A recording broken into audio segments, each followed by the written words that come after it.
오늘은 대우리문답 178문을 함께 고백하면서 기도가 무엇인가를 성도 여러분과 함께 상고하겠습니다. 178문, 기도가 무엇입니까? 답, 기도는 그리스도의 이름으로 성신의 도움을 의지하여 우리의 소원을 하나님께 올려드리는 것인데, 우리의 죄를 자백하고 그분의 자비하심을 깨달아서 감사하며 드리는 것입니다. 이제 우리가 성례를 지나서 기도의 주제로 들어왔습니다. 이 178문서부터 앞으로 그 마지막 대우리문답의 196문까지 한 18, 19문 됩니까? 그러니까 이게 한 주에 한 문씩 한다고 그러면 넉 달 반 이상, 5달 가까이 기도에 대해서 내내 우리는 함께 고백하고 배우겠습니다. 아마 그러니까 내년 예정대로라면 내년 2월, 3월이면 이제 이 대우리문답 이 기도를 주제로 공부하면서 다 마치게 되겠습니다. 그러기 전에 먼저 이 전체 흐름을 잠깐이라도 상기하는 것이 유익할 줄로 믿습니다. 대우리문답은 제1부, 제2부로 크게 나누어지는 가운데 제2부 91문서부터 끝까지 가는 이 2부의 큰 주제는 하나님께서 사람에게 요구하시는 본분이 뭐냐, 이건 결국 사람답게 사는 길이 뭐냐, 그거를 이제 가르쳐 주잖아요. 그건 뭐냐 하면 하나님께서 사람에게 요구하시는 본분은 회개와 믿음과 은혜의 방도들을 부지런히 사용하는 것, 그것입니다. 하나님을 향해서 회개하고 예수 그리스도를 향해서 믿음을 가지면서 은혜의 방도들을 부지런히 사용하는 바로 그것인데요, 은혜의 방도란 우리가 다 이제 마음에 새겨진 대로 말씀, 성례, 기도입니다.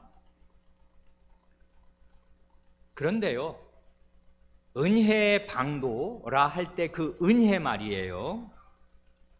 은혜의 방도란 문자 그대로 은혜를 내려주시는 길, 방편, 방법, 수단, 통로, 그러는 거 아니에요. 은혜를 하나님께서 하늘에서 우리 각 사람에게, 우리 교회에 쏟아부어 주시는 그 은혜의 길이 있고, 그 방법이 있고, 수단이 있고, 통로가 있다, 그건데요, 은혜가 뭔가를 생각하면 은혜란 문자 그대로요, 받을 자격이 없는 사람에게 하나님께서 값없이 거저 내려주시는 좋은 선물을 가리켜서 은혜 혹은 은사라 합니다. 은사할 때는 거기 뒤에 그 은혜로 내려주시는 선물 해서 그 줄사자인데 선물이라는 뜻이 그 안에 들어있어서 은혜로 내려주시는 것, 그게 정말 은사고 은혜입니다. 말씀은요, 문자 그대로 이게 은혜의 방도인데, 이건 왜 은혜의 방도이냐면 이게 하나님의 말씀이거든요. 그야말로 하나님 자신의 말씀이 됩니다. 성례도 하나님께서 직접 제정해 주신 거예요. 그래 이게 정말 은혜의 방도가 됩니다. 그런데 기도는 이게 대단히 이상한 거라고요. 왜 이상하냐면, 기도할 때 누가 기도하는 것입니까? 내가 기도한다고요. 신자인 내가 기도합니다. 기도는 결국 누구의 말입니까? 내 말이라고요. 이걸 까놓고 얘기하면 내가 하나님께 드리는 말씀이니까 하나님의 말씀이 아니라 사람인 내 말이 기도입니다. 그렇지요? 그런데 신자인 내가 하나님께 드리는 말씀인 기도, 요컨대 내 말인 기도가 어떻게 은혜의 수단이 되냐 이 말이에요. 이게 어떻게 내가 하나님께 드리는 말인데 이게 하나님이 베푸시는 은혜의 통로가 되냐 이 말이에요. 이게 희한한 일입니다. 사실 가만히 생각하면. 이걸 대답을 아주 길게 할 수가 있는데요. 오늘 우리가 고백한 대유르문답이 직접 이 얘기를 하는 것은 아니니까요. 간단하게 두 가지로 요약해서 이 대답을 드리고 넘어가려고 합니다. 이게 왜냐하면 지금 은혜의 방도를 다루고 있는 이 큰 이 줄기에서 마지막 세 번째 은혜의 방도를 얘기하는데, 첫 둘 은혜의 방도, 말씀과 성례와는 기도가 상당히 다르다 하는 것입니다. 말씀은 하나님의 말씀이고 성례는 하나님 자신의 예식인데 비해서 기도는 우리가 하는 거란 말이에요. 근데 이게 어떻게 역으로 하나님께서 직접 우리에게 은혜를 베푸시는 그 통로와 길이 되냐, 수단이 되냐 하는 것입니다. 첫째로 두 가지로 나누어서 말씀드리고 싶은데, 첫째로 은혜의 핵심이 무언가, 그걸 잘 생각하는 것이 좋습니다. 은혜의 핵심은 뭐냐면요, 한마디로 은혜 자체이시요 모든 은혜의 총화, 모든 은혜의 덩어리라고 할 수 있는 하나님 자신을 받는 것, 이게 은혜의 핵심입니다. 말씀과 성례가 은혜의 방도인 이유가 사실은 바로 그것입니다. 하나님 자신을 받는 것, 이게 원래 은혜의 핵심이에요. 부부가 결혼해서 사는데 그냥 남편이 큰 부자인데 아내와 같이 살 생각은 없어. 근데 다달이 생활비는 보내준대. 그게 여러분 정상적인 결혼 생활이라고 하겠습니까? 그런 남자와 살고 싶습니까? 같이 살아야 그게 결혼 생활이고 그 신혼 생활이고 그런 거지. 돈만 붙여주어 계속 같이 살 생각이 없어. 이러면 그게 결혼 생활 못 된단 말입니다. 별거 하는 거지요, 말하자면. 하나님과 우리와의 관계도 똑같아서요. 은혜에 그럴 때 우리는 일단 떡고물에 관심이 많은데요, 이 떡고물의 핵심인 떡덩어리는 뭔가? 그게 하나님이십니다. 하나님이 자신을 주심으로써 하나님에게 딸려오는 여러 은혜의 다른 것들이 있는 것인데, 하나님이 빠지고 나면 은혜란 다 무엇입니까? 다 소용없는 것입니다. 그걸 모세, 구약 시대의 시내산 언약의 중보자였던 모세가 너무나 제대로 깨달았다고요. 우리가 본 대로 출애굽기 32, 3, 4장에서 하나님께서 나중에 질리신 나머지 이렇게 말씀하시잖아요. 알았어, 내가 네 기도 들었어. 그러니까 나는 정떨어진 이 백성과 함께 가지 않는다. 그 대신 약속은 했으니 약속의 땅에 내가 들여보내준다. 내가 내 사자를 보내서 안내해주고 그 땅 얻게 해줄게. 그런데 나는 너희랑 같이 안 간다. 질렸다 이제. 이렇게 정떨어졌다고 말씀하십니다. 그때 모세의 기도가 뭐였어요? 하나님께서 함께 가지 않으시려거든 우리를 이 광야에서 가나안 땅으로 올려보내지 마옵소서. 그렇게 얘기하는 것입니다. 말하자면 하나님과 함께 있는 사막이 하나님 없이 우리가 들어가는 저 낙토, 옥토보다 낫다. 이게 은혜가 뭔지를 제대로 깨달은 사람의 정당한 기도였더라, 그것입니다. 은혜는 이것입니다. 은혜는 하나님 자신을 받아야 그게 은혜를 받는 거란 말입니다. 하나님에게서 떨어지는 떡고물을 받는 게 은혜가 아니란 말이에요. 그러니 말씀과 성례가 은혜의 방도인 것은요, 말씀을 주신다는 얘기는 그건 다른 것이 아니라 하나님 자신을 주시는 것입니다. 삼위 하나님이 다 똑같아요. 말씀은요, 문자 그대로 하나님의 말씀이고요, 하나님은 어떤 분이냐면 말씀하시는 하나님입니다. 이걸 조금 더 겁나게 표현하면 말씀의 하나님이라고요. 하나님은 계시하시는 하나님이라고요. 그래, 말씀과 하나님은 분리되지 않아요. 하나님께서 여러분에게 어떤 식으로든지 말씀하여 주신다면 그것은 하나님 전체를 주시는 것과 똑같습니다. 하나님 자신을 주시는 것입니다. 그리스도는 어때요? 그리스도는 그 이름이 말씀이에요. 그렇지 않습니까? 그리스도는 자신이 하나님의 말씀이라고요. 말씀이 육신이 되어 우리 가운데 거하심에 할 때 정말 번역 잘했는데요, 그리스도는 하나님의 말씀 자체입니다. 그래, 하나님의 말씀을 받고 그리스도를 받는 것입니다. 성신은 어떠신가요? 성신과 말씀은 분리되지 않습니다. 말씀은 성신의 말씀이고요, 성신은 말씀의 성신입니다. 말씀과 성신을 분리하면 안 돼요. 분리되지 않습니다. 그러니까요, 말씀을 우리가 받는다는 거, 말씀이 왜 은혜의 방도인가? 아니, 말씀 안에서 하나님이 성부, 성자, 성신께서 자신을 다 주시기 때문에 말씀이 곧 은혜의 수단입니다. 은혜의 통로예요. 아니, 은혜 자체입니다. 말씀은 그야말로. 성례는 왜 그래요? 성례는 우리가 바로 지난번에 세례와 성찬이 같은 점은 뭐고 다른 점은 뭐냐, 공통점과 차이점을 얘기할 때 성례를 한마디로 우리의 대의리문답의 선조들은, 세례는 뭐니? 그리스도와의 연합이다. 성찬은 뭐니? 그리스도와의 교제다. 아니, 이렇게 딱 정리하지 않습니까? 그리스도를 중심으로 성례를 이야기한다고요. 그리스도와의 연합과 교제, 이게 성례의 핵입니다. 그렇지 않습니까? 이건 그냥 그 사람들이 말을, 우리의 선조들이 말을 멋있게 만들려고 뭐 유니언 앤 커뮤니언 뭐 이런 식으로 교제와 연합과 교제, 이렇게 말을 멋있게 만들려고 장난해서 말 만든 게 아니고요, 성경에서 온 것이라는 거, 성경을 너무나 잘 두 마디로 표현한 것이라는 거. 로마서 세례, 그리스도와 합하여 그리스도 안으로 들어가는 세례. 성찬, 그리스도의 몸과 피에 참여하는 교제. 이렇게 로마서와 고린도전서 10장에서, 로마서 6장과 고린도전서 10장에서 세례와 성찬을 각각 그리스도와의 연합과 그리스도와의 교제로 가르치니까, 성례에 참여한다는 건 뭔가? 그리스도를 받는 거지. 그래, 그리스도가 은혜 덩어리니 그리스도를 받는 것, 이게 말하자면 은혜의 방도라 이 말입니다.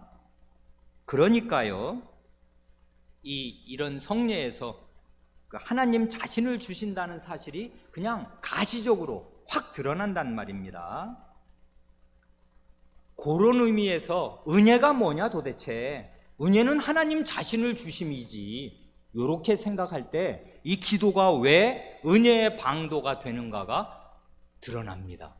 기도란 뭡니까? 기도란 그 본질에서 생각할 때 이 사람이요, 하나님 자신과 마주해서 하나님과 교제를 나누면서 하나님 자신을 누리는 행위, 그것이 기도입니다.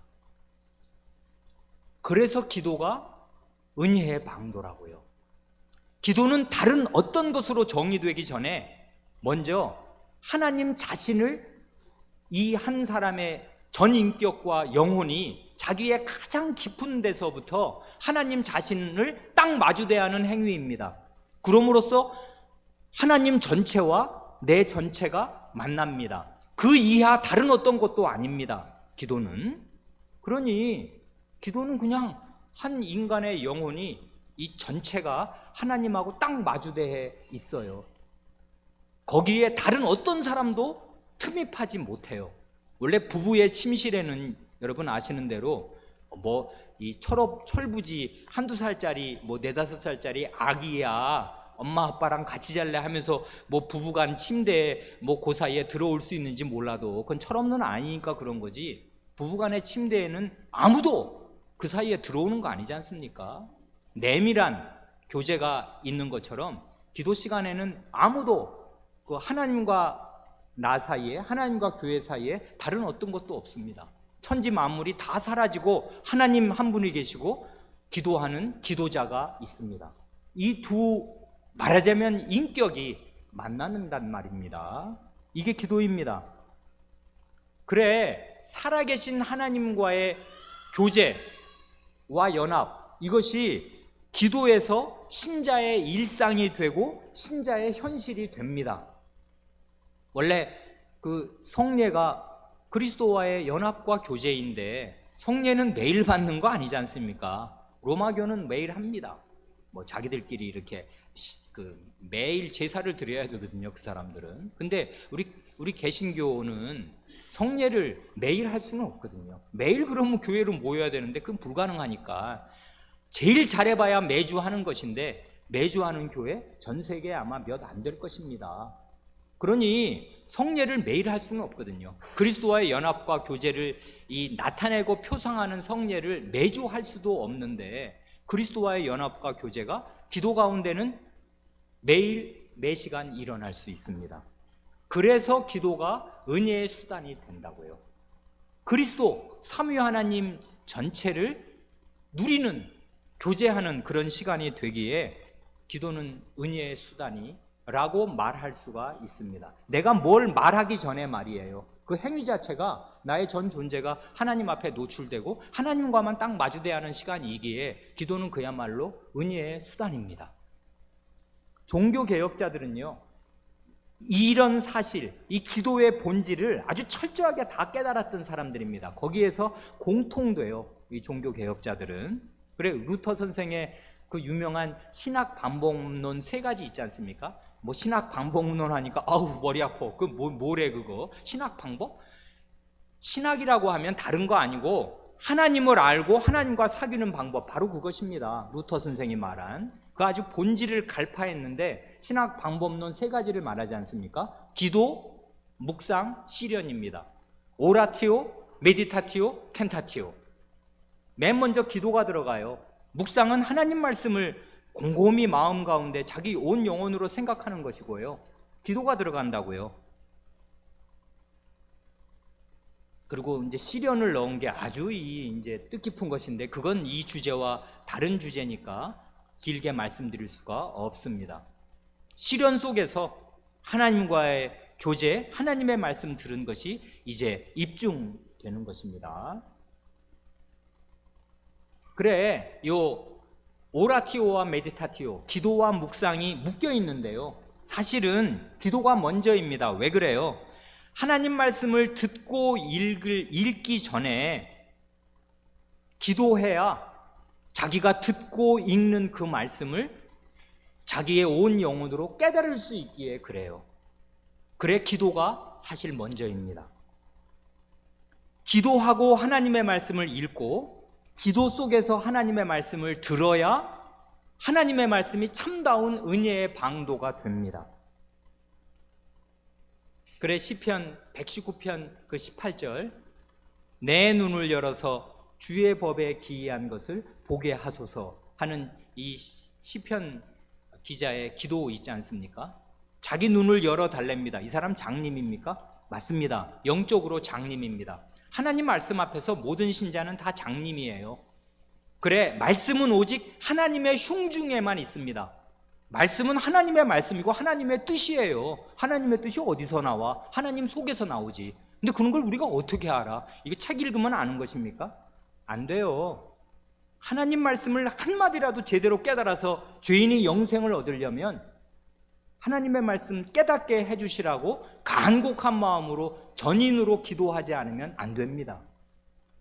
그래, 성경 공부 시간 전에는 예외 없이 목사가 기도합니다. 이건 종교적인 관례이기 때문이 아니에요. 하나님 말씀을 펴기 전에, 하나님 말씀을 가르치고 배우기 전에는 반드시 먼저 기도해야 해요. 그래야 말씀을 깨달을 수 있거든요. 살아계신 하나님과의 그 인격적인 교류와 교제, 요게 전제되지 않고서 말하자면 그 수험하신 하나님의 그 인격, 신격 앞에서 내가 서 있다는 사실을, 이 사실을 의식하지 않고서 읽는 말씀, 듣는 말씀의 지식, 그게 다 뭐겠습니까? 그건 그냥 건조한 신학 지식에 불과할 뿐입니다. 모든 지식은 교만하게 합니다. 이게 지식의 특징이에요. 아는 것이 힘이거든요. 지식을 가지면 사람은 그게 자기 거라고 생각을 해서 교만하게 됩니다. 그래, 기도 가운데, 기도는 다른 무엇이기 전에 하나님 앞에 자기를 딱 세우는 거거든요. 그런 상태에서 하나님 말씀을 들어야 인격과 인격의 교류가 있고, 그래야 하나님 말씀으로 내 인격이 변화가 되어서 사람다운 사람, 겸비한 사람이 됩니다. 그러지 않으면 그냥 설교를 들어. 그러면 어떻게 돼요? 백발백중 좋은 설교를 들으면 그 회중은 교만하게 됩니다. 그래 설교가 충실한 교회의 교인들일수록 교만하게 될 우려가 대단히 높은데요. 그건 왜 그러냐 하면 기도 없이 자기 자신을 하나님의 숭엄한 인재 앞에 노출시키는 것이 없이 귀로 설교를 들었기 때문에 그래요. 굉장히 좋은 설교를 들으면 아는 게 생긴다는 거 아닙니까? 저 교회 교인들은 이런 것도 모르고 참 한심하게 이를 데 없다, 이렇게 되는 것이에요. 인간이 더 못되게 됩니다. 바리새인이 돼요. 나중에는 가장 손댈 수 없는 악질적인 인간이 됩니다. 이렇게 되면 아무것도 안 보여요. 하나님 말씀으로 무장했으니 그 마음을 뚫을 수 있는 게 뭐겠습니까? 아무것도 없어요. 가장 악질적인 인간이 됩니다. 그래, 개혁교회에서 가장 악질적인 인간이 나온다고요. 전혀 손댈 수 없는 인간은 개혁교회에서 나와요. 왜 그래요? 하나님의 빵빵한 지식이 그를 무장시켰기 때문에 그런 것입니다. 기도 없이, 오라티오 없이 하나님의 말씀을 대한 것이에요. 그래, 기도야말로 정말 은혜의 방도입니다. 그러니까 여러분들은, 이건 제 책임이기도 한데, 성경 공부를 맨날 늦게 끝내지 않습니까? 무조건 40분에는 끝내야 된다는 거 아닙니까? 화장실 갔다 오시고 차 드시고 한 50분 정도 되면 정말 쥐죽은 듯이 고요해져야 마땅합니다. 예배당은. 이건 어떤 무슨 겉으로 보이는 신앙 행태를 무슨 목사가 강요하는 게 아니에요. 그런 건 유치한 일이지요. 이게 도대체 우리는 예배를 드리려고 한다, 하나님의 임재 앞에 내가 나아간다, 이렇게 되면 어떻게 되는 것이에요? 입을 다물고 하나님 앞에 기도하는 그 영혼의 호소가 예배당을 꽉 채워야 마땅한 것이에요. 집에서 다 기도하고 오셨다고요? 그러시기를 바랍니다. 그런데 주일날 그러기 쉽지 않으실걸요? 예배 시간에 맞춰 한 10분 전, 20분 전에 오기도 바쁘실걸요, 아마?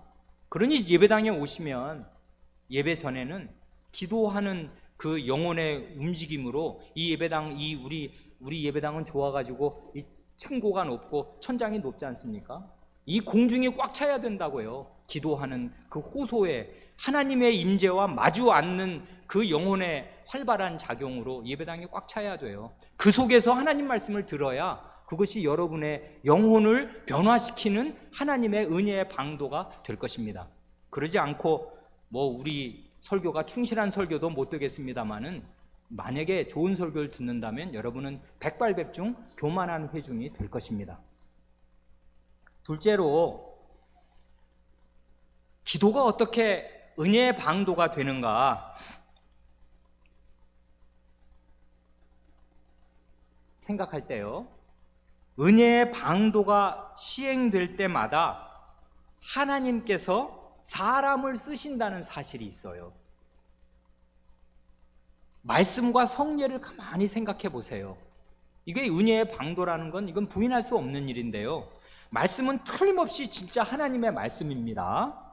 그런데 하나님의 말씀이 우리에게 올 때 하늘에서 진짜 신적인 음성, 신의 음성이 들리는 것입니까?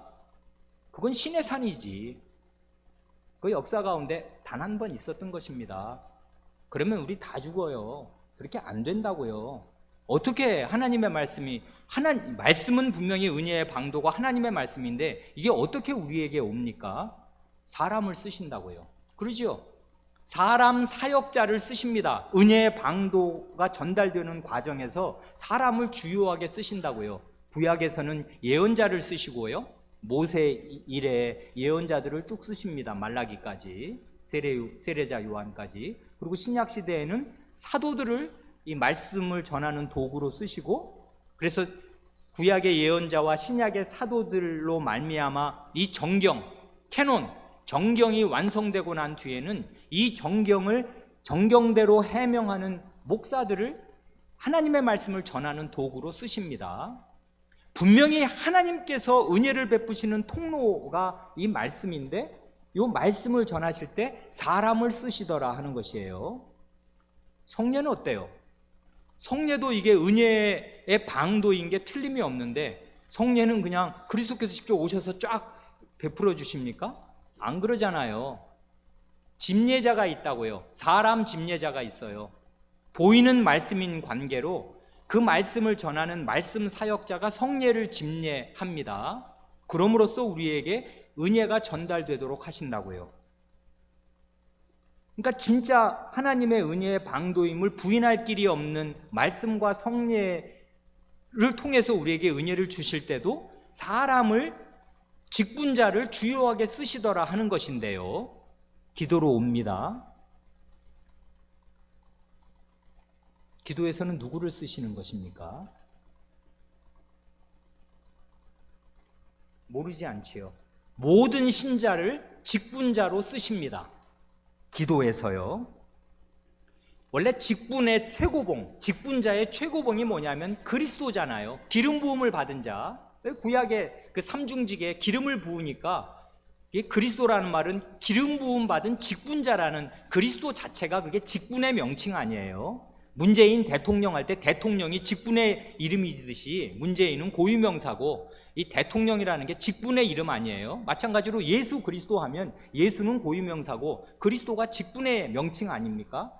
직분자 그리스도인데, 직분의 핵이 그러니까 그리스도인데, 우리는 어떻게 해서 그리스도인이 되는 것입니까? 신자가 그리스도인이라고 불리는 이유는 뭐예요? 그건 하이델베르크 이름답 32문이 가르치지 않습니까? 당신은 왜 그리스도인이라고 불립니까? 답은 이렇게 저렇게 말하는데, 왜냐하면 내가 믿음으로 그리스도의 지체가 되어 그의 기름 부음에 참여하기 때문입니다.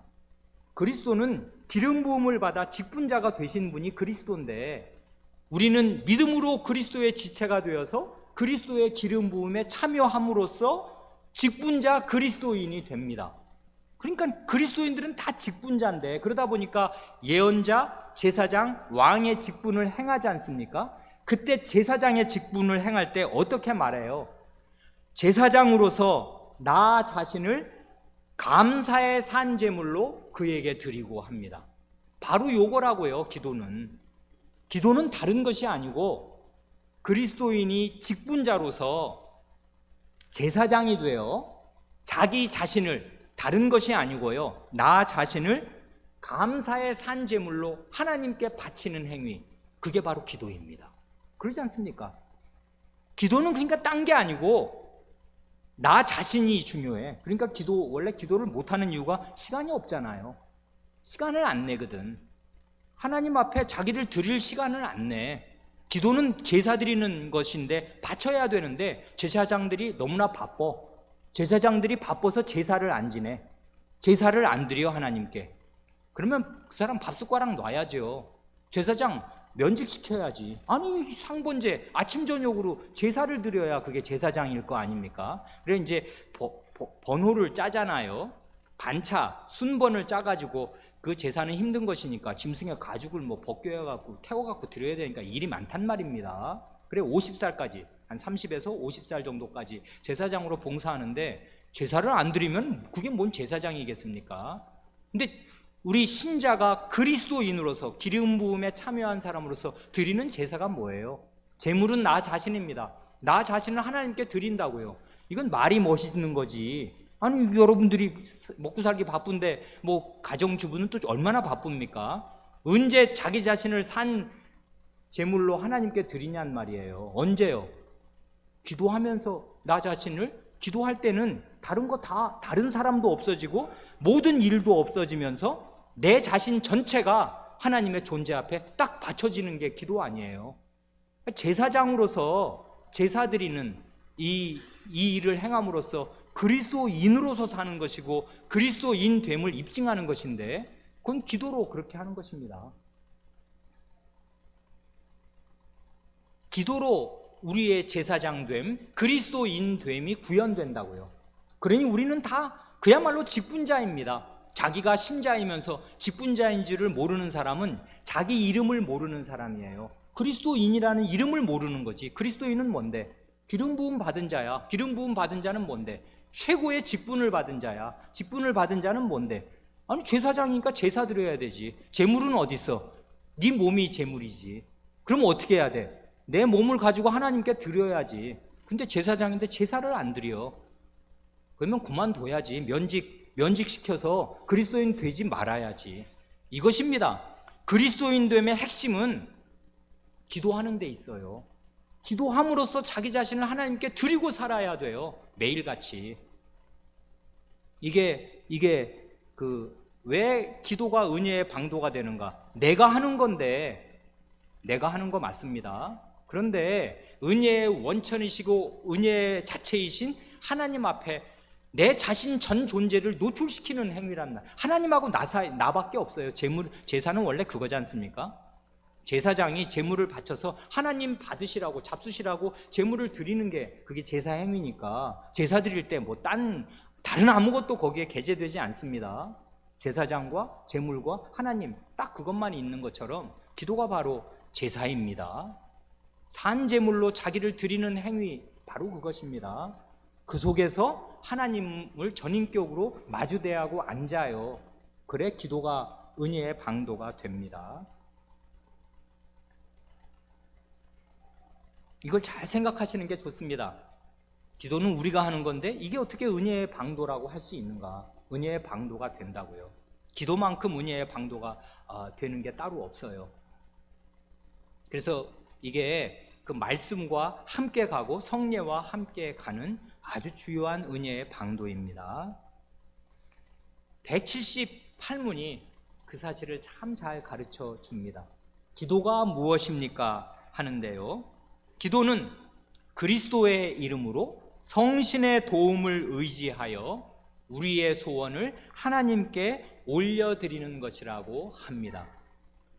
가운데 들어있는 말들을 괄호 안에 넣으면 기도는요, 하나님께 올려드리는 것이라고요. 이렇게 표현하는데요. 여기 올려드리는 것, 이게 제사용어로 표현하고 있어요.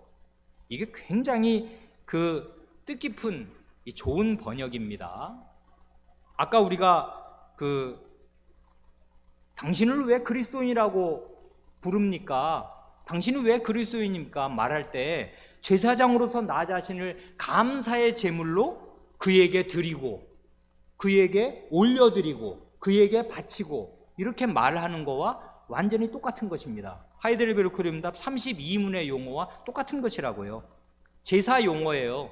기도는 나 자신을 감사의 제물로 하나님께 올려드리는 행위입니다. 그래 모든 제사는요, 우리가 여러분 레위기 강의 제가 들으시라고 제가 부족한 정리이지만 어쨌든 하느라고 7회에 걸쳐서 이 레위기 강의 요약해서 김미찬 목사님이 너무나 상세하게 잘 가르치신 거 요약해서 드렸는데 54회를 다 한꺼번에 복습할 재주는 없으니까 그 7회라도 들으시라고 여러 번 제가 간곡하게 간청을 하였습니다. 그거 첫 번째 그 요약 정리에서 레위기 1장 1, 2절이 바로 그거 아니에요. 모든 제사의 핵심은 뭐냐? 카라브, 고르반, 하나님께 가까이 나오게 하는 것, 바로 그것입니다.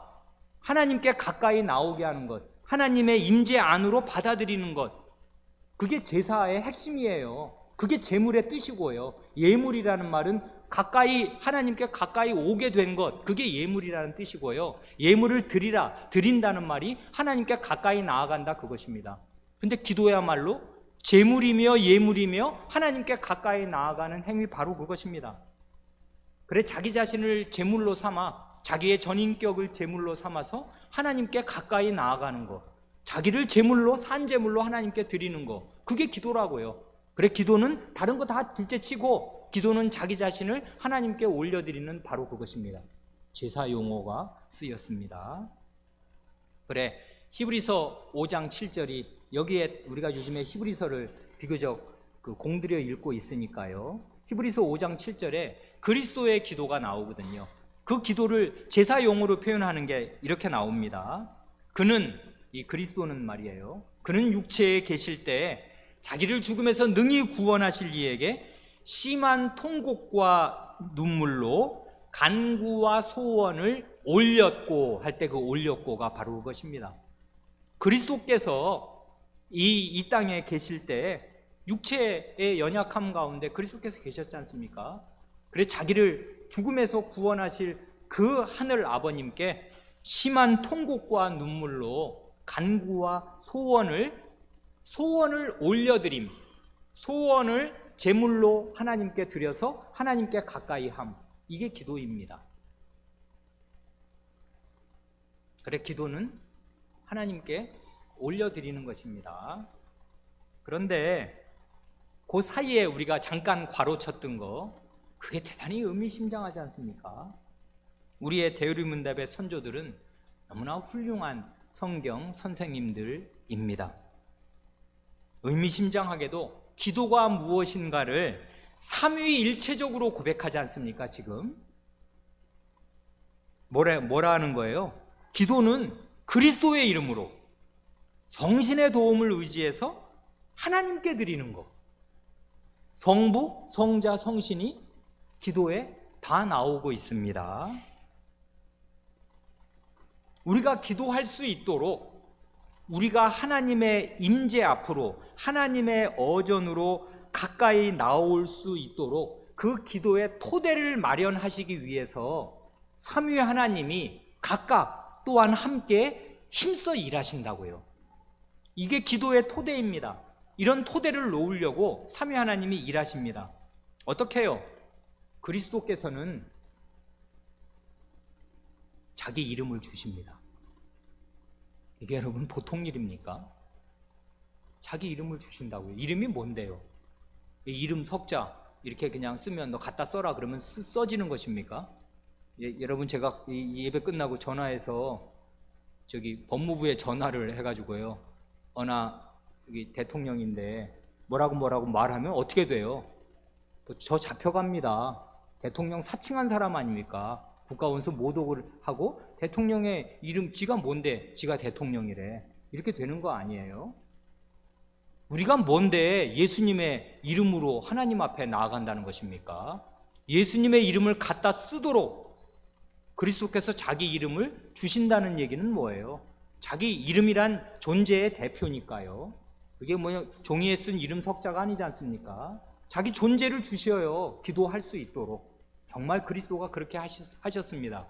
우리가 지금 오늘 아침에 히브리서 12장 24절입니까? 보면서 핵심이 뭐냐? 신약 예배의 토대와 근거의 전부가 되는 게 뭐냐? 예수 그리스도의 피입니다.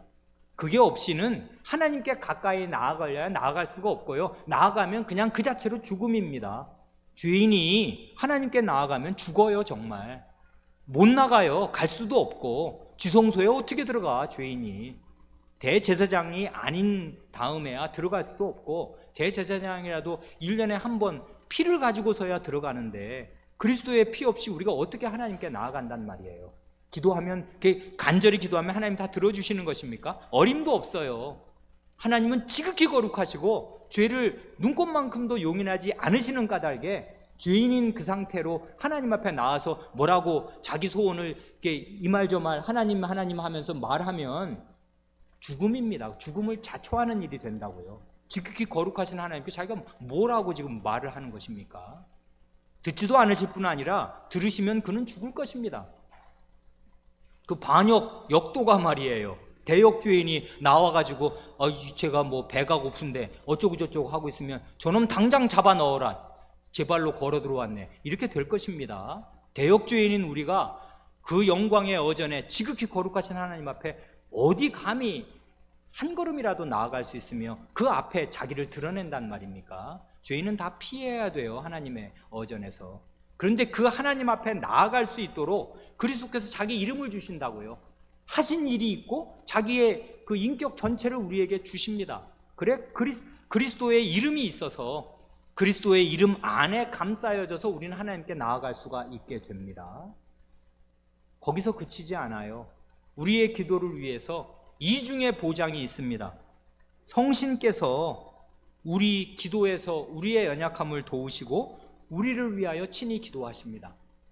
그러니까 우리를 위해서 친히 기도하시는 그 하나님의 성삼위 중에서 두 위께서 우리를 위해서 친히 기도하신다고요. 그리스도께서 대제사장으로서 우리를 위해서 친히 기도하시고 기도할 토대를 다 놔주시면서 은혜의 보좌 앞으로 나오도록 권하실 뿐 아니라 그리스도의 신이신 성신, 하나님의 신이신 성신께서 우리의 연약함을 도우시고 우리를 위해서 자신이 친히 말할 수 없는 탄식으로 기도하십니다. 이게 아주 뜻깊은데요. 우리가 오늘 읽었지 않습니까? 본문으로 로마서 8장 26절 이와 같이 성신도 우리 연약함을 도우시나니 우리가 마땅히 빌 바를 알지 못하나 오직 성신이 말할 수 없는 탄식으로 우리를 위하여 친히 간구하시느니라. 아멘. 여기 보면 우리의 연약함을 도우시는데, 우리의 연약함이란 무엇입니까? 하나님의 뜻을 몰라요. 하나님께 뭘 기도해야 되는지를 모릅니다. 이게 아주 대단한 무지인데요, 정말 그렇습니다. 여러분 정말 기도해 보셨습니까? 진짜 기도 말이에요. 뭘 기도해야 되는지 막막하지 않으십니까? 한 30분 가만히 앉아 계셔 보셔요. 기도가 나오나. 뭘 기도해야 될지 몰라요, 사람은 잘. 그 영광의 어전에 가면 입이 딱 막히는 것입니다. 그러니까 하나님을 우습게 아니까, 그냥 아무렇게나 우상으로 아니까 자기 소원을 그냥 줄줄 늘어놓는 걸 기도라고 생각하니까 그런 것이지, 하나님의 영광의 어전에 자기가 노출되어 있음을 아는 사람이 어디라고 무슨 말을 한마디라도 꺼낸단 말입니까? 무슨 말을 해요? 하나님의 그 어전에서 뭐라고 말해야 돼요 도대체? 우리는 빌 바를 알지 못합니다.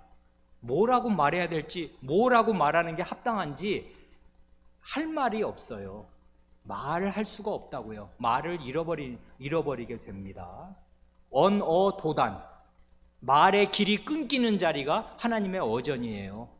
언어도단의 자리입니다. 그 자리는 과연 우리는 정말 하나님의 어전에서 빌 바를 알지 못합니다. 그래, 이런 우리의 연약함을 성신께서 도우십니다. 어떻게 해요? 하나님의 뜻을 깨닫게 해주셔요. 그리고 자신이 친히 우리를 위해서 탄식하는 마음으로, 답답하시지요. 우리 같은 냄새나는 우리 존재 안에 들어와 계시니 얼마나 힘드시겠습니까? 탄식하시면서 우리를 위하여 간구하십니다. 그래, 우리의 이중의 기도자들이 있습니다. 그래, 이분들이 우리의 파라클레토스, 보혜사라고요. 우리의 위로자들, 우리의 변호인들이 되십니다. 원래 변호사 여러분 왜 좋은 줄 아시지요? 법정에 가면 여러분 스스로 방어할 수 있습니까? 못해요. 법조 논리에 따라서 판사에게 알아들을 만하게 그 자기에게 유리한 판결을 이끌어내도록 정당하게 제시할 수 있는 지식이 우리한테는 없어요. 그래, 원래 진짜 빵빵한 변호사를 와 함께 경찰서도 가고 이 법정에 들어서는 게 우리 같은 피고인들에게는 최대의 안전한 거 아니에요? 변호사가 아이 그런 말 할 필요 없다, 가만히 있어라, 뭐 변호사가 말하는 거 따라 말하고, 이렇게 하는 게 우리한테 가장 안전한 길인 건 아마 다 아실 것입니다. 우리가 돈이 없어서 그렇게 좋은 변호사를 고용할 수가 없어서 그렇지. 그런데 우리에게는 두 분의 최고의 변호사가 있습니다. 이게 보혜사라는 말은 변호인이라는 뜻입니다. 위로자, 변호하면서 위로해 주시는 분인데, 그리스도가 우리의 보혜사요, 성신이 우리의 변호인이십니다. 최고의 변호자예요. 그래, 우리를 위해서 이렇게 기도하십니다. 그럼 하나님, 성부 하나님은 뭐 하십니까? 우리의 기도에서.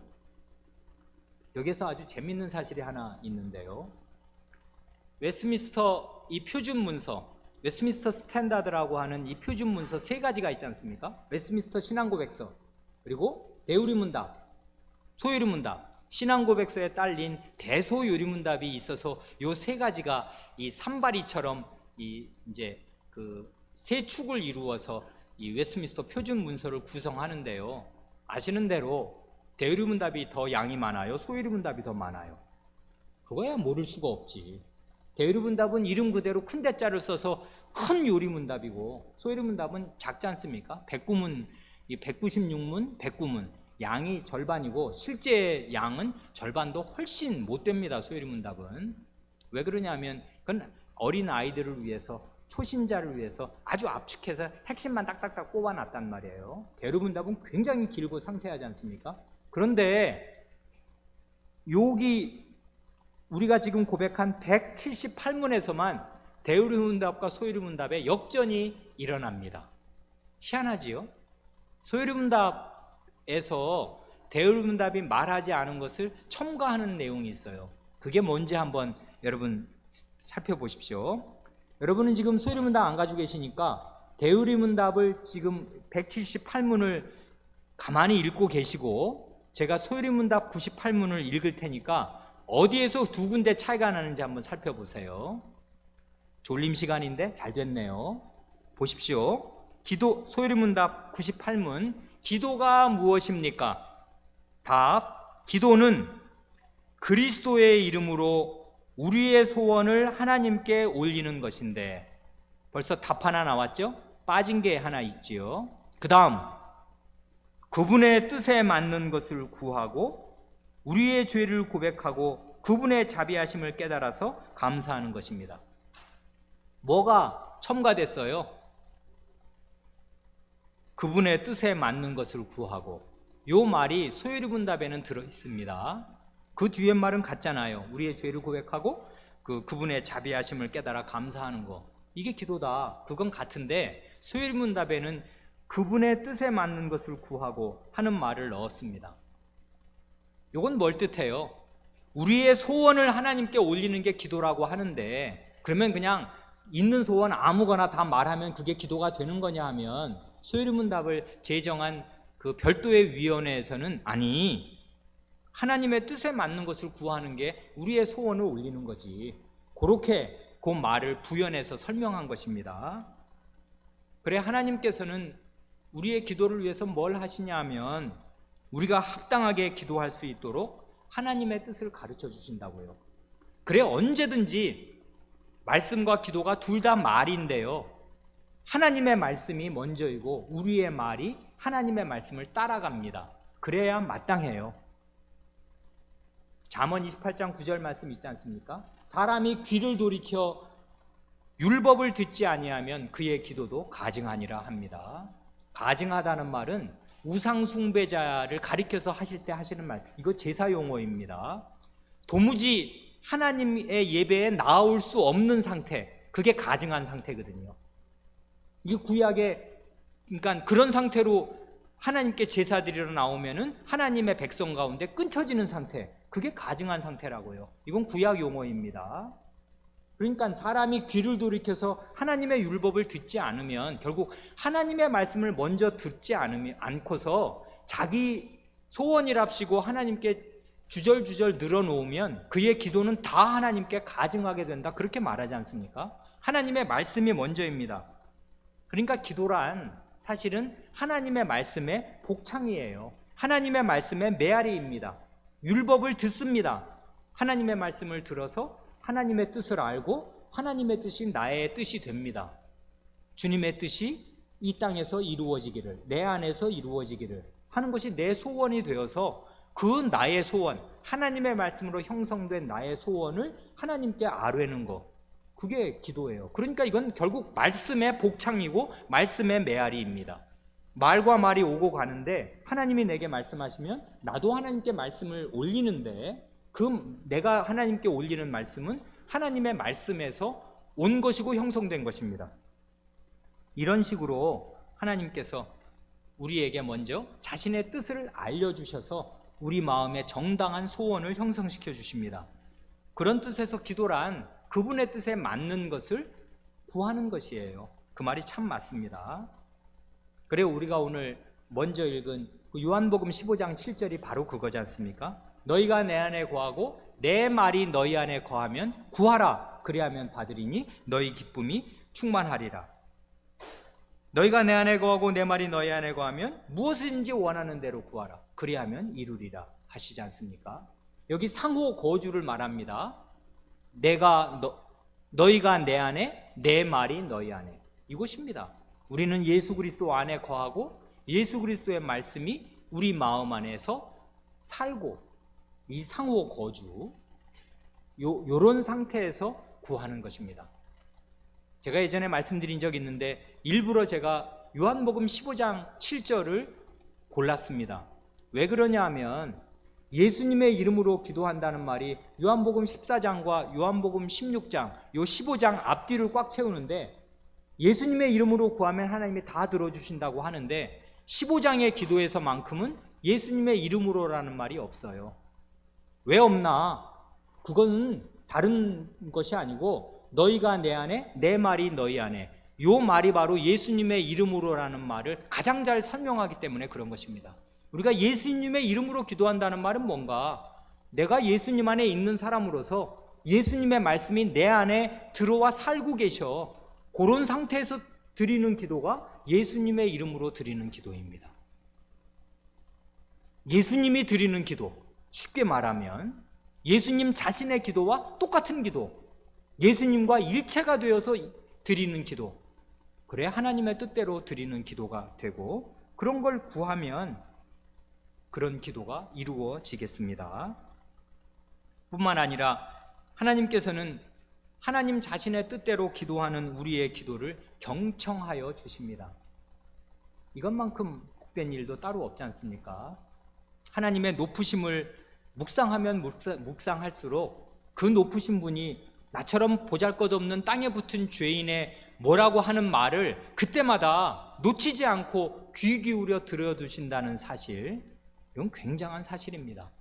이건 사회생활 해보면 알 수 있어요. 우리는 사회생활에 되게 말단에서 일하는 분들도 많지 않습니까? 뭐 여러분 대리입니까? 뭐 계장입니까? 그런 사람이 회장 독대할 수 있어요? 어림도 없는 거지. 그렇지 않습니까? 그리고 뭐 장관 독대할 수 있어요? 어림도 없는 거지. 높은 사람 한 번 만나서 밥 먹는 거 엄청 힘들다는 거 아닙니까? 어디 주식 부자랑 뭐 점심 함께 하는데 뭐 몇십억 돈을 내야 된다면서요. 그런 세상입니다. 그런데 이 높으신 하나님이 자기 백성, 그 보잘것없는 백성 한 사람 한 사람이 하나님의 뜻대로 그리스도의 이름으로 성신을 의지해서 나와서 뭐라고 말씀을 드릴 때마다 온 마음을 기울여서 그의 말을 들어주신다는 사실, 이 사실만큼 우리에게 힘이 되고 복된 사실은 없습니다. 그러니 삼위 하나님께서요, 이렇게 기도의 토대를 놓아주시느라고 애쓰십니다. 왜 이러시는 것 같습니까? 이게 구원의 목적이기 때문에 그래요. 이게 영생이기 때문에 그렇습니다. 영생은 무엇입니까? 사람이 하나님과 더불어 나누는 교제요, 교통이요, 사귐입니다. 그러니 이 사귐이 가능하게 하시려고 그리스도께서 피 뿌리시고 자기 이름을 주셨고, 성신께서 우리 안에 오셔서 기도하고 계십니다. 그리고 하나님께서 우리 기도를 경청하여 주심하고 약속하셨습니다. 요한일서 5장 14절, 그를 향하여 우리의 가진 바 담대한 것이 이것이니 그의 뜻대로 무엇을 구하면 들으심이라. 아멘. 그의 뜻대로 무엇을 구하면 들으신다는 것이 하나님의 약속입니다. 삼위 하나님께서 우리의 내방, 우리가 고요한 밀실에서, 마음의 골방에서 자기를 찾아오시기를 기다리시고 바라시면서 그런 시간에 우리의 전인격을 변화시켜 주시고 자기 형상으로 우리를 빚으시려고 하나님에게도 시간이 있어야 돼요. 그 시간은 원래 우리에게 필요한 시간이거든요. 하나님과 접촉을 해야, 빛을 쐬어야 빛으로 바뀌지. 근데 너무나 바빠. 그러니 하나님을 뵐 시간이 있나? 그러면 하나님 형상답게 살 길은 없어요. 그래, 기도하는 시간에 이리 오너라, 나와 함께 만나자, 다른 어떤 것도 배제시키고 나와 단둘이서 만나자 하는 것이 기도입니다. 이런 것이 영생의 일단을 맛보는 가장 중요한 시간입니다. 그래, 이 기도가 삼위 하나님이 이걸 위해서 가장 역점적으로 일하신단 말입니다. 기도하는 사람이 되도록 하려고, 기도 속에서 그와 거룩한 교통을 나누어서 그를 하나님의 형상으로 빚으시려고 하는 것입니다. 이제 기도에 대해서 중요한 내용을 우리가 대강 다 살펴보았으니까 뭘 기도할 건가, 그 다음 그 기도의 내용이 무언가, 세 가지 그 뒤에 고백하는 거 간단하게만 살피고 마칩니다. 세 가지를 얘기하지 않습니까? 우리의 죄를 고백하고 그분의 자비하심을 깨달아서 감사하며 드리는 거, 감사하는 말씀을 드리는 거, 이게 기도랍니다. 세 가지를 말하네요. 기도의 내용으로 죄의 고백, 자비하심에 대한 깨달음, 그리고 감사, 그것입니다. 반짝 퀴즈를 내고 싶습니다. 요 세 가지의 구조 어디서 많이 본 것 같지 않으십니까? 우리의 죄와 비참함, 우리의 구속, 우리의 감사. 뭡니까 이거? 예, 여기저기서 답이 막 나옵니다. 하이델베르크 요리문답의 세 뼈대, 세 기둥, 죄와 비참함, 구속, 감사. 그거 아니에요. 이게 우리의 기도의 전 내용이 됩니다. 우리의 죄를 고백하고요, 하나님의 자비하심으로 말미암은 우리의 구원받은 사람임을 참되게 깨닫고서 하나님께 감사하는 거, 이게 기도의 내용이라고요. 요건 지난번에 말씀드린 대로 일직선이 아니고요, 이렇게 45도 각도로 쭉 올라가는 일직선이나 계단식이 아니라 나선형 구도라고 말씀드렸습니다. 이 죄와 비참함, 죄에 대한 고백, 그리고 하나님의 자비하심과 구원에 대한 깨달음, 그리고 감사하는 생활이란, 이게 일직선으로 가서 죄에 대한 고백을 마쳤으니 이제 구원을 받을 것이고 구원받은 것을 감사하면 된다, 이렇게 상향으로 이렇게 단계적으로 올라가는 게 아니고요. 맞습니다. 그래서 감사하게 됐으면 어떻게 돼요? 그러면 죄의 깊이를 더 알게 되고요. 그래, 더 전에 없는 더 절실함과 깊이로 자기의 죄를 고백합니다. 내가 어디까지 죄인인가를 점점 더 알게 되어서 마음이 더 낮아져서 고백하게 됩니다. 그럴수록 그리스도의 구원이 어디까지 미쳤는가를 생각하고 그 그리스도의 구원에 대한 하나님의 자비하심에 대한 깨달음이 더 깊어지게 되고요. 그런 가운데 그 감사가 더 절실하게 됩니다. 그러고 나면 다시 내가 어떤 사람인가를 더 깊이 깨닫게 되고, 이래서 이게 나선형으로, 이 소라 껍질처럼요, 바닥으로 내려왔다가 올라갔다가 다시 바닥으로 내려오고 하면서 위로, 전체적으로는 상향 전진하는 나선형으로 위로 올라가는 이런 구도로 요게 되어 있습니다. 그래, 여기 보면 세 가지, 우리의 죄와 비참함, 우리의 구원과 하나님의 자비를 깨닫는 것, 그리고 감사가 기도의 내용이라고 그랬는데, 하나를 더 첨가하면 좋을 것입니다. 그건 뭐냐면 찬송입니다. 그래, 예전에 한번 말씀드린 적이 있는데 기억하실지 모르겠습니다. 사도행전을 영어로 뭐라고 하는 줄 아셔요? 사도행전, 액츠잖아요. ACTS, 활동들, 행전, 그러니까 사도들의 활동들이라는 뜻인데 사도행전은, 근데 원문대로만 하면 거기 사도라는 말이 없어요. 그러니까 활동들입니다. 활동에 대한 기록이에요, 이 사도행전은. 그리고 X를 그 앞글자만 따서 말 만들기 좋아하는 분들이 만들어 놨는데 그게 상당히 유용합니다. 기도가 뭔지를 그 앞 네 글자를 따면 X의 A, adoration, 찬양입니다. 그 다음에 C는 confession, 자백, 고백입니다. 죄의 고백이요. T는 thanksgiving입니다. 감사요. 마지막 S는 supplication입니다. 탄원, 간구요. 그러니까 찬양, 그 다음 자백, 감사, 간구, 요 네 가지를 합치면 기도의 온전한 내용이 될 것입니다. 여기 세 가지에서 고백하지 않는 게 뭐예요? 그건 뭐냐면은 그 찬양이잖아요. 찬양하고 감사는 아주 비슷한 거기도 한데 어떻게 약간 구별할 수 있냐면, 찬양은 내게 뭘 해주셨는가를 말씀드리는 게 감사라면, 그건 정말 감사, 이렇게 해주셔서 참 감사합니다 라고 말씀드리는 게 감사라면, 찬양은 하나님께서 내게 뭘 해주셨는가는 일단 뒤로 미루고 그건 별도로 두고서 하나님의 하나님 되심에 집중해서, 하나님은 참 이런 분이십니다, 창조, 하나님의 속성, 이런 걸 생각하면서 순수하게 하나님의 하나님 되심을 기리고 노래하는 게 찬양이라고요. 그러니까 이건 대단히 높은 경지입니다. 찬양과 감사는 상당히 붙어있기도 하지만은 또 따로 뗄 수도 있습니다.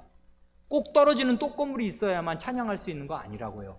자기가 가장 어려운 가운데 있어도 하나님은 하나님의 받으실 몫이 있는데 그게 찬송 아니에요. 우리가 가장 최악의 상태에 있어도 하나님은 늘 그 자리에서도 찬송받으셔야 마땅할 분이거든요. 그래, 하나님의 절대적인 주권, 하나님의 엄위, 하나님의 사랑, 하나님의 권세, 이런 것을 생각하며 하나님을 찬송할 수 있고요. 그게 찬송입니다. 찬양. 순수한 의미의 찬양. 그러나 동시에 나의 죄를 고백합니다. 자백합니다. 그리고 이런 죄에서 나를 건져주실 뿐 아니라 나의 일상을 지지해 주시는, 생각하면 감사할 것 너무나 많습니다. 감사가 있고, 그러면서 동시에 우리는 많은 필요를 가진, 육체를 가진 연약한 사람들로서 우리의 정신적인 필요, 우리의 육체적인 필요, 경제적인 필요, 영적인 필요를 하나님께 간구하지 않을 수가 없습니다. 그것이 기도를 구성합니다. 그래요, 요 네 가지, 찬양, 자백, 감사, 간구, 요 네 가지를 생각하면 좋을 것입니다. 얼치기 개혁교인들의 특징이 있는데, 얼치기로 개혁교회를 다닌 사람들의 특징은 기도하지 않는 것이고 전도하지 않는 것입니다. 이게 뭘 어설프게 배우면 이렇게 됩니다. 흔히 선무당이 사람 잡는다는 말이 있는데요, 그게 뭐 우리한테 적용되는, 우리는 무당들이 아니니까 우리한테 적용되는 말이 아니지만 그 말이 뭘 뜻하는지 우리가 압니다. 마찬가지로요, 개혁교회가 뭔지를 그 어설프게 배운 사람들은 기도하지 않고 전도하지 않으면서 자기는 개혁교인이라고 생각합니다. 개혁이 안 돼요, 그런 사람들은. 개혁이 뭔데요? 개혁은 자기가 뒤집어지는 게 개혁이지 않습니까? 개혁은 당하는 거예요. 개혁이 되는 것입니다. 내가 개혁하는 게 아니라 개혁이 돼야 되는데, 죄인인 내가 문제거든요. 그러면 어떻게 해야 돼요? 기도해야지. 기도해야 죄인인 내가 그 하나님의 그 영광의 어전에서 바뀔 거 아니에요. 우리가 예수 믿은 지 이렇게 오래되었는데 아직 우리의 신앙의 인격이 이거밖에 되지 못한 이유는 무엇이겠습니까? 단 하나일 것입니다. 기도하는 시간이 그렇게 짧았기 때문일 것이고요, 기도하는 가운데 하나님의 임재 앞에 나를 노출시키는 그 진정한 시간, 참된 시간, 이것저것 뭐 해주세요, 대학 붙게 해주세요, 이런 거 말고요, 아파트 당첨되게 해주시고 병 낫게 해주세요, 이런 거 말고요, 나의 전 존재가 하나님의 존재 앞에 노출되는 그 진정한 기도의 시간이 그렇게도 짧았기 때문에 우리는 예수 믿은 지 이렇게 오래됐는데 여전히 우리는 믿음대로 살지 않고 기질대로 살며 여전히 우리는 이 많은 죄를 덕지덕지 붙이고 사는 것 아니겠습니까? 기도야말로 개혁된 교인으로 살게 해주는 아마 유일한 방도일 것입니다. 물론 말씀이 있어야지, 뭘 아무리 맨 땅에서 밀실에서 하나님을 어떻게 만난다고 무슨 말씀을 어떻게 알겠습니까? 당연히 하나님의 말씀으로 하나님에 대한 마음의 상이 형성이 되어서 그 하나님 앞에 나아가 하나님 앞에 고해야 할 것인데, 그런데 하나님께 대해서 뭘 잘 배워도 기도하지 않으면 그건 다 건조한 신학 지식으로, 교만한 재료로 내 속에 쌓일 뿐입니다. 결코 나의 본질은 바뀌지 않습니다. 아무리 설교 많이 듣고 아무리 성경 많이 읽고 성경 공부 숙제 다 내도 그 사람의 본질 바뀌지 않습니다. 그 사람의 본질이 뒤집어지는 것은 오직 기도 시간에 뒤집어진다고요. 하나님하고 접촉을 해야 돼요. 사람은 아무도 없는 그 시간에 하나님하고 딱 마주 앉아서 하나님이 나를 들은 말씀, 읽은 말씀으로 내 마음을 어루만져서 나를 바꾸어 주시는 그런 걸 경험하지 않으면 교회 30년, 교회 50년 나간 거 헛것입니다. 더 완고해져 있고 더 몹쓸 사람이 되어져 있습니다. 뭘 많이 안다고 생각을 하는데 그 아는 것이 도대체 뭐란 말입니까? 되목은 그의 인간 됨됨이가 그 모양인데 하나님의 형상과 천리말리 멀고 사실은 마귀의 형상인데 교회 오래 다니면 뭐한 것이며 개혁교회를 다니면 뭐한 것이겠습니까? 기도해야 합니다. 이때 기도해야 된다는 말은 무슨 뭐 어쩌고 저쩌고 이것저것 많이 뭘 해서 뭘 얻어내야 된다는 말이 아니라 하나님의 그 숭엄한 임재 앞에 자기를 노출하는 시간, 하나님과 마주 앉는 시간이 반드시 있어야 합니다. 이게 개혁 교인으로 사는 유일한 길일 것입니다. 오라티오, 그것입니다. 기도드리겠습니다.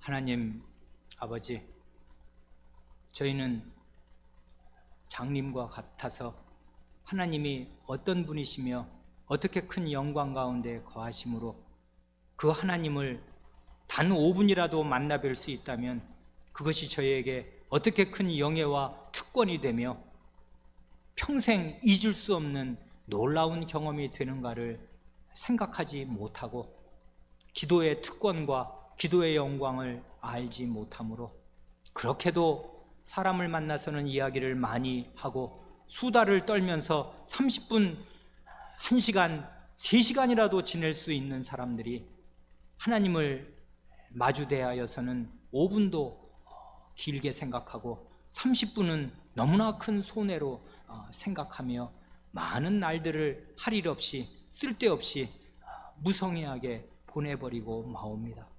그러므로 저희는 저희 속에 하나님의 형상이 빚어지지 않사오며 그리스도의 형상이 저희 속에 이루어지지를 못하옵니다. 주님, 이제부터 저희가 하나님의 말씀과 신앙 고백을 따라 기도에 대하여 배우기를 원하오니 주님, 기도가 무엇인지 저희에게 참되게 가르쳐 주시옵소서.